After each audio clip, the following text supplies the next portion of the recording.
पांडुरंग कदम। सर्वप्रथम आज आपण आहोत रामनगर दासाळा या ठिकाणी।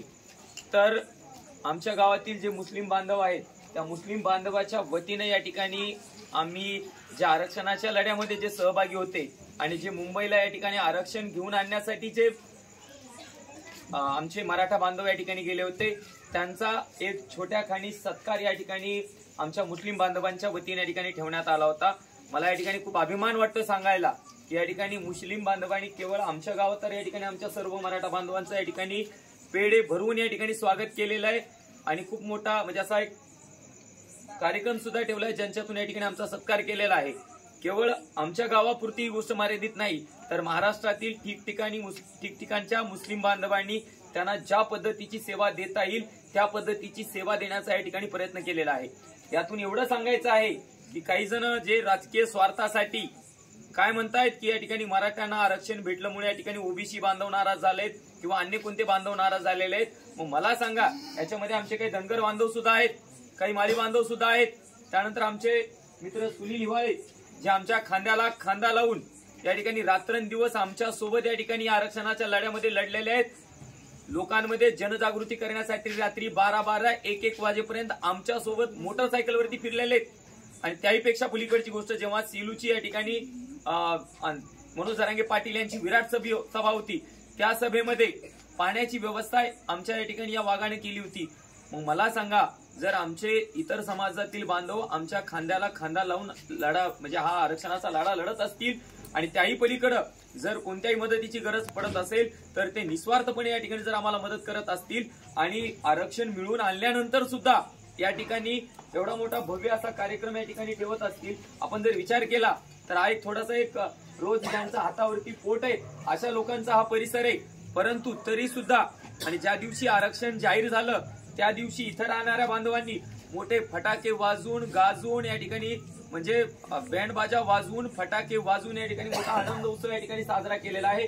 जर विचार केला तर इथं मराठा बांधवांची संख्या कमी आहे, गावामध्ये सुद्धा या ठिकाणी आनंद उत्सव साजरा केला, परंतु इथे सुद्धा या ठिकाणी आनंद उत्सव साजरा केला। यावरून एक गोष्ट सिद्ध होते की या ठिकाणी सर्व समाज बांधवांना मराठा समाजाला कित्येक वर्षानंतर या ठिकाणी आरक्षण भेटलेलं आहे। तर त्या आरक्षणाचा आनंद फक्त केवळ मराठा समाजाला नाही तर या 18 पगड जातीला सुद्धा आहे आणि त्याचबरोबर आमच्या मुस्लिम बांधवांना सुद्धा आहे। म्हणून तर त्यांनी एवढा मोठा उत्साह या ठिकाणी मोठा कार्यक्रम ठेवला। हालाकी सांगायची गोष्ट अशी की आम्ही शब्द देतोय की या ठिकाणी मुस्लिम बांधवांचे आणि आमच्या इतर समाज बांधवांचे आमच्यावरती या आरक्षणाच्या लढ्यासाठी जे झालेले उपकार आहेत ते आम्ही कधीच विसरू शकणार नाहीत। अलग लक्षामध्ये हालाकी तुमचे धन्यवाद शब्दामध्ये तर या ठिकाणी आम्ही व्यक्त करू शकत नाहीत, परंतु या ठिकाणी निश्चितच आपण आमच्यावरती जे उपकार केलेले आहेत ते निश्चितच मराठा समाज या गोष्टीचा कधीही विसर पडू देणार नाही। आणि दुसरी महत्वाची गोष्ट आज आपण ज्या गुण्यागोविंदाने राहत आहोत म्हणजे केवळ मराठा बांधवच एकत्र आले नाहीये तर मराठा बांधवासोबत इतर बांधवांचं मराठा बांधवासोबत असणारं जे प्रेम आहे ते या मराठा आरक्षणाच्या लढ्याच्या रूपानं या ठिकाणी द्विगुणित झालेलं आहे। म्हणजे इतर समाज बांधवांसोबत मराठा समाजाचे असणारे जे संबंध आहेत ते तर ऑलरेडी चांगलेच होते, परंतु जसा आरक्षणाचा लाभ उभा राहिला जसं जसं मराठा समाजाला या ठिकाणी या लढ्यासाठी जशी जशी गरज पडेल तशी तशी या ठिकाणी इतर समाजातील बांधवांनी या ठिकाणी मदत करण्याचा प्रयत्न केला।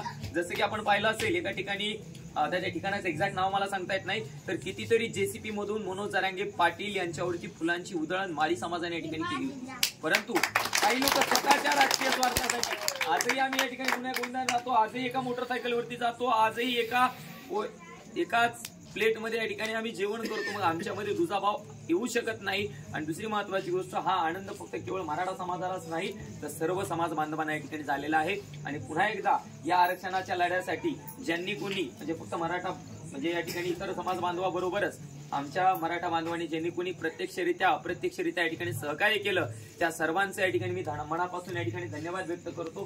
कारण हा लढा कोण्या एकाचा नाही आहे, हा लढा आपल्या सर्वांचा आहे। सर्वांनी हा लढा पूर्ण ताकदीने लढवलेला आहे। ज्यांच्याकडे वेळ आहे त्यांनी वेळ दिला, ज्यांच्याकडे पैसा आहे त्यांनी पैसा दिला, ज्यांच्याकडे या ठिकाणी सोशल मीडियावरनं प्रचार आणि प्रसार करण्याची ताकद त्यांनी ते काम केलं। आपल्या सगळ्यांनी केवळ मराठा बांधवांनीच नाही तर इतर समाजातील बांधवांनी सुद्धा या ठिकाणी सहकार्य केलं। आपल्या सर्वांनी या ठिकाणी या लढ्यासाठी सहकार्य केलं, म्हणून आपण हा लढा या ठिकाणी शेवटपर्यंत या ठिकाणी लढलेलो आहोत।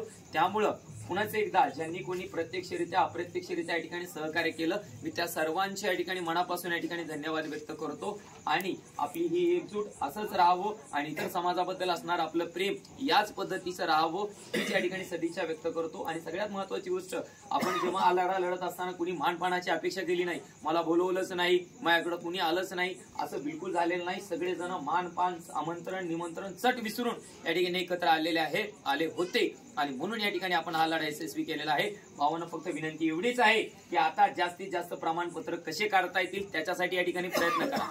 कुणी काहीही म्हणत की काय याव झालं त्याव झालं, ते घरी बसून मेसेज, ज्याला जे बायको कशी, जेव्हा माझं 1 वर्षाचं लेकरू घेऊन माझी बहीण या ठिकाणी मुंबईला गेली होती, जेव्हा माझा 100 वर्षाचा आजोबा या ठिकाणी काठी टेकत या ठिकाणी मुंबईला गेला होता, तो काही बोलत नाहीये। परंतु जो बायकोपाशी बसून या ठिकाणी जरांगे पाटलाची सभा, जरांगे पाटलांची रॅली मोबाईलवर न पाठवता दादांची, ते सोंगे, ते हरामी लोक या ठिकाणी दादाला ज्ञान पाजवायला लागलेत। मग सगळे सोयरे म्हणजे नेमकं काय, मग आम्हाला भेटन का, कसं होईन काय होईन, काहीच करू नका तुम्ही फक्त गपची बसा। त्यांचं जलन एक एवढीच आहे की मनोज जरांगे पाटील म्हणजे आपले दादा सारखा एक सर्वसामान्य कुटुंबातला मुलगा एवढा मोठा लढा उभा करतोय आणि आम्ही 40-50 वर्ष झाले या ठिकाणी समाजासाठी काम करतोय, पण आमचं नाव होत नाही। परंतु एक शेतकऱ्याचं पोरग येतं आणि त्या ठिकाणी 5-6 महिन्यामध्ये या ठिकाणी त्याला एवढा मोठा सन्मान भेटतो, ज्याच्या पुढे राज्य सरकार झुकतं, हे या ठिकाणी त्यांचं खंत आहे। तर मी त्यांना सांगू इच्छितो, तुम्ही 40-50 वर्ष फक्त समाजाच्या नावात म्हणजे समाजाच्या नावाखाली काम केलं, समाजासाठी काम केलं नाही। समाजासाठी काम केलं असतं तर आम्ही तुम्हाला टकुऱ्यावर घेतलं असतं, जरांगे पाटलापेक्षाही उंच टकुऱ्यावरती या ठिकाणी घेतलं असतं। परंतु तुम्ही समाजाच्या नावाखाली काम केलं, समाजासाठी काम केलं नाही। आणि मनोज जरांगे पाटील यांचा हा लढा काय आज उभा राहिलेला नाहीये। मनोज जरांगे पाटील म्हणजे काय 29 ऑगस्ट पासून या ठिकाणी फोकस म्हणजे त्या ठिकाणी तेव्हापासून त्यांचं आंदोलन सुरू नव्हतं। कित्येक वर्ष झाले या ठिकाणी मराठा समाजाला न्याय मिळावा,